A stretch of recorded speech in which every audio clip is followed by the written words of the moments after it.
David, you mentioned some of the 2022 signees. Three are on campus. They're all on the defensive side. And if you look at the offense, for the most part, a big thrust along the offensive line. As you take us through the offensive line, do we expect these guys to make a push? You mentioned Livingston. Do we expect these guys to be needed, or can they kick back for a year and learn and grow? Well, Mark, luckily Florida hit the transfer portal really hard, or I don't necessarily say really hard, but they hit the transfer portal like they needed to bring in Osiris Torrence, who played at Louisiana with Billy Napier. He could have went to the NFL, and he could have went to Georgia. He could have went to Alabama. He could have went to Auburn. He could have went to LSU. He chose to follow Billy Napier there to Florida.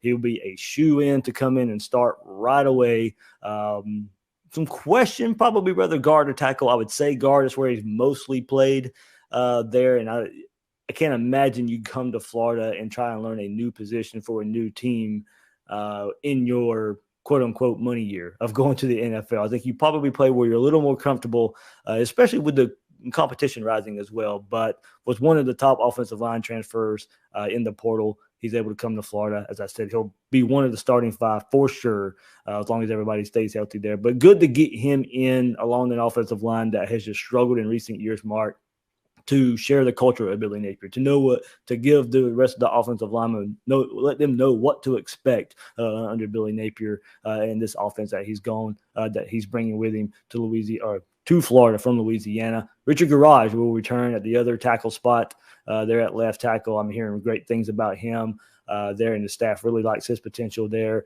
You hope Ethan White can stay healthy. He's probably been one of, if not Florida's most consistent, best offensive lineman in the last couple of years, but just getting injured, has trouble staying on the field. You hope he can stay there at one of the guard positions. More than likely, I'm thinking Osiris Torrence at right guard, Ethan White at left guard, Richard Garage at left tackle. And then you figure out, the right side, Josh Braun, I think, would be a nice fit at the right tackle position to take over for Gene DeLance last year. And then Kingsley Eguaquan's got that center spot wrapped up as well as he returns from his first full start season last year. So, Mark, they bring a lot of experience back if you want to start looking at your starting five. But behind that, Florida's really got to get some depth built along the offensive line. Can Michael Tarquin take another step and maybe even push for a starting role?